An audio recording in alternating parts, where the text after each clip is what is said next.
Hello students, कैसे हो आप लोग। मौर्य एजुकेशन में आपका स्वागत है। स्टूडेंट्स, आज हम यहाँ पर मैथ के पेपर प्रेजेंटेशन के बारे में बात करेंगे।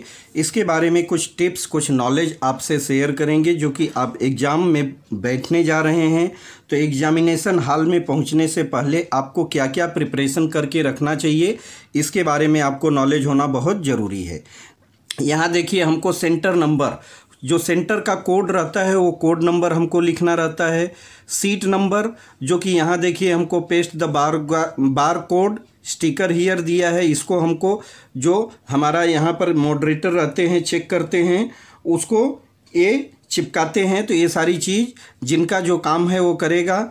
हमको फिर आगे रोल नंबर अपना लिखना रहता है। सीट नंबर किस में लिखना रहता है, इन फिगर दिया है तो फर्स्ट हमको इन फिगर लिखना है। ठीक है, देखिए यूनिट, टेंस, 100, 10, यहाँ 1000, 10,000, लाख, 10 लाख। ठीक है, तो 10 लाख तक के नंबर हैं तो 10 लाख तक या जितना है, अगर आगे का खाली है तो उसको हमको 0 से फिल करना होता है।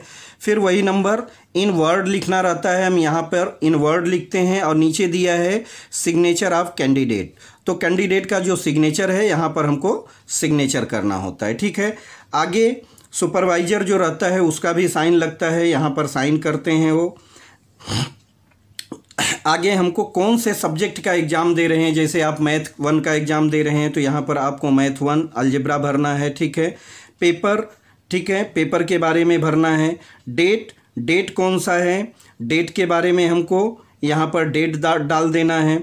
आगे हमको दिया है लैंग्वेज ऑफ आंसर, हमारा जो यहाँ उत्तर लेखनी भाषा, हमारी भाषा कौन सी है उसको हमको लिखना रहता है। जनरली इंग्लिश मीडियम है तो इंग्लिश, हिंदी मीडियम है तो हिंदी, मराठी मीडियम है तो मराठी, आपको लैंग्वेज लिखना रहता है। अगर आप इंग्लिश मीडियम से हैं तो बार बार आपको इंग्लिश ही भरना होगा, यहाँ हिंदी नहीं भरना होगा। ठीक है, इससे ये सारी चीज़ें यहाँ पर आपको फिल करना है। देखिए आगे दिया गया है सप्लीमेंट अटैच। अगर आप कोई सप्लीमेंट लेते हैं तो आपका तो एक हो गया कि मेन आंसर बुक दिया गया है 1, आगे आपने सप्लीमेंट 1, 2, 3, 4 जितना भी यूज किया है तो आपको क्या करना है, नंबर ऑफ सप्लीमेंट को प्लस करके और यहाँ टोटल उसका फिगर लिख देना है। ठीक है, नीचे दिया specific remark of centre conductor, यहाँ पर कुछ रिमार्क के लिए इन केस अगर आप समझिए एग्ज़ाम में चिट लिए हैं, चिट के टाइम पे पकड़े गए या किसी प्रकार का आप मिसकंडक्ट करते हैं तो ये सारी चीज़ों के लिए क्या करता है, यहाँ पर जो आपका सुपरवाइज़र या मॉडरेटर रहते हैं यहाँ आपको रेड मार्क से कुछ लिखते हैं। तो आप कोशिश कीजिएगा कि ऐसी कोई भी प्रॉब्लम क्रिएट मत कीजिएगा या अपने साथ भी कोई चिट या कुछ ऐसा हैंड रिटन चीज़ या कोई भी प्रकार की चिट रखने की कोशिश मत कीजिएगा, क्योंकि आप एग्ज़ाम देने जा रहे हैं तो आप अपने हिसाब से पूरा प्रिपेयर होके जाइए और अच्छे से अच्छा एग्ज़ाम देके अच्छा नंबर कलेक्ट कीजिए। आगे यहाँ पर रहता है जब बुक चेक होती है तो यहाँ एग्जामिनर चेक करता है, मॉडरेटर है, चीफ मॉडरेटर, जो आपको नंबर मिलता है वो नंबर यहाँ लिखा जाता है, फिर टोटल किया जाता है और सबकी नीचे साइन रहती है। ठीक है, और यहाँ मार्क्स इन फिगर जो टोटल रहता है, देखिए एग्जामिनर का कितना है, मॉडरेटर का, चीफ का, टोटल जोड़ के हम यहाँ पर लिखते हैं। ठीक है, आगे देखिए अब हम थोड़ा सा क्वेश्चन पेपर भी देख लेते हैं।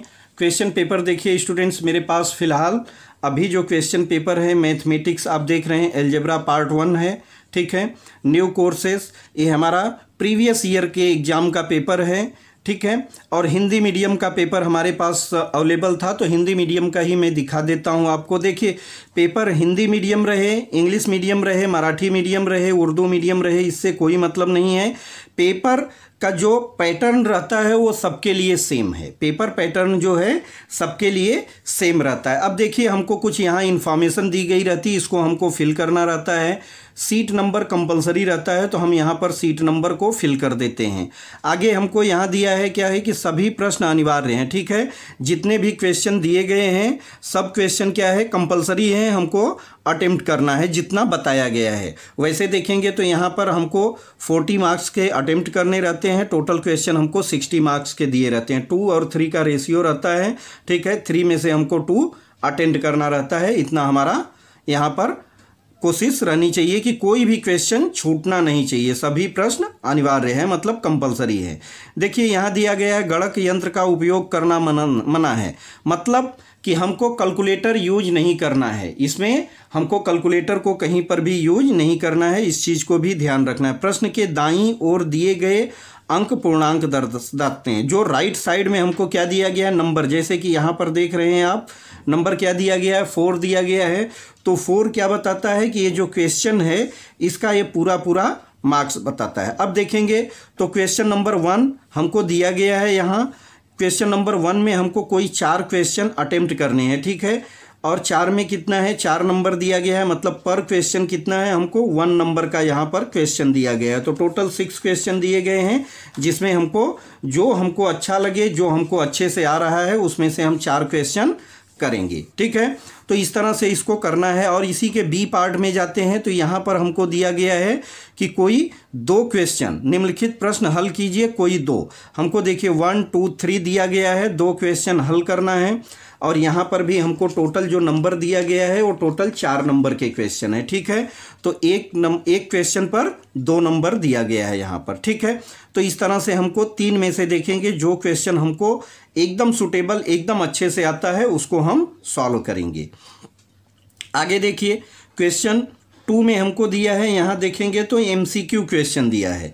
MCQ क्वेश्चन को आप बड़े ध्यान से कीजिएगा। MCQ क्वेश्चन में भी क्या रहता है कि हमको एक बार क्वेश्चन को जो आपने टिक कर दिया वही आंसर आपका परफेक्ट माना जाता है। इन केस अगर आपने कोई राइट समझ के रॉन्ग आंसर को सिलेक्ट कर दिया है और फिर से आप उसको कट पिट करके दूसरा आंसर लिखते हैं, तब भी आपका कौन सा पहला ही आंसर वहाँ पर करेक्ट माना जाता है। तो MCQ में भी आपको ध्यान देना है। या अगर कहीं आपको डाउट है तो आप पूरा उस क्वेश्चन को कैंसिल कीजिए, आगे आप क्वेश्चन नंबर डाल के फिर से उसको सॉल्व कीजिए, तो पॉसिबल है, वहाँ चांसेस है कि एग्जामिनर आपको नंबर दे सकता है। वो भी डिपेंड्स करता है एग्जामिनर देगा या नहीं देगा, क्योंकि कंडीशन आपको दिया गया है कि जो आंसर आप फर्स्ट टाइम लिखते हैं वही आपका आंसर परफेक्ट माना जाता है।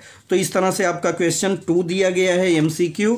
आगे हम बी में देखते हैं, तो बी में हमको क्या दिया है, बी में आप देखेंगे तो यहाँ पर भी हमको निम्नलिखित प्रश्न हल कीजिए, कोई 2 क्वेश्चन हमको सॉल्व करना है। 3 दिया है, 4 नंबर के क्वेश्चन, हमको 2 नंबर का आंसर, यहाँ पर एक क्वेश्चन पर 2 नंबर है। आगे क्वेश्चन नंबर 3 में चलते हैं तो हमको एक्टिविटी दी गई है। एक्टिविटी कितनी है, एक्टिविटी हमको 2 एक्टिविटी करना है और पर एक्टिविटी यहाँ पर 2 नंबर दिया गया है। अब देखिए 2 नंबर की एक्टिविटी में हमको क्या रहता है, 2 नंबर की एक्टिविटी में हमको टोटल 4 बॉक्स फिल करने रहते हैं। एक बॉक्स पर हमको 1.5 नंबर रहता है, ठीक है। तो इसको इस तरह से सॉल्व करना है। आगे आप देखेंगे तो क्वेश्चन नंबर 3A के बाद जो बी आता है, बी में देखेंगे 2 क्वेश्चन हमको अटेम्प्ट करना है यहाँ पर, तो टोटल 4 नंबर के हमको आंसर कंप्लीट होंगे, एक क्वेश्चन पर 2 नंबर मिलेगा, ठीक है। तो आपका क्वेश्चन नंबर 3 भी कंप्लीट हो जाएगा। आगे क्वेश्चन नंबर 4 में हमको कोई यहाँ 3 क्वेश्चन को अटेम्प्ट करना है। देखिए 3 नंबर का क्वेश्चन है, तो आपको इसको पूरा अच्छे से सॉल्व करना रहता है, कहीं पर कोई भी प्रॉब्लम नहीं आनी चाहिए। एक एक पॉइंट को आपको क्लियर करके लिखना, बताना, समझाना रहता है। यहाँ पर कोई भी पॉइंट को आप हाइड मत कीजिएगा। क्वेश्चन नंबर 4 कंप्लीट होने के बाद क्वेश्चन नंबर 5 में भी हमको यहाँ पर एक क्वेश्चन सॉल्व करना है, जो कि पूरे 4 मार्क्स का क्वेश्चन रहता है। एक क्वेश्चन कितने मार्क्स का है, 4 मार्क्स का रहता है। तो यहाँ पर भी हमको जैसे आपने क्वेश्चन नंबर 4 को अटेम्प्ट किया है, सेम वैसे ही हमको क्वेश्चन नंबर 5 को भी करना रहता है। क्वेश्चन नंबर 5 भी इतना इजी नहीं रहता है, थोड़ा इसमें हमको नॉलेज और सारी चीज़ों की प्रिपरेशन और अच्छे से तैयारी रहनी चाहिए, तभी आप 3 नंबर 4 नंबर के क्वेश्चन को सॉल्व कर पाते हैं। लास्ट क्वेश्चन हमारा 6 जो रहता है, ये 3 नंबर का क्वेश्चन रहता है, कोई एक क्वेश्चन इसमें अटेम्प्ट करना रहता है। तो इसको भी अच्छे से कीजिए, क्योंकि आपका 4, 5, 6 क्वेश्चन थोड़ा हार्ड रहता है, तो आपको थोड़ा इसमें माइंड भी लगाने की ज़रूरत है।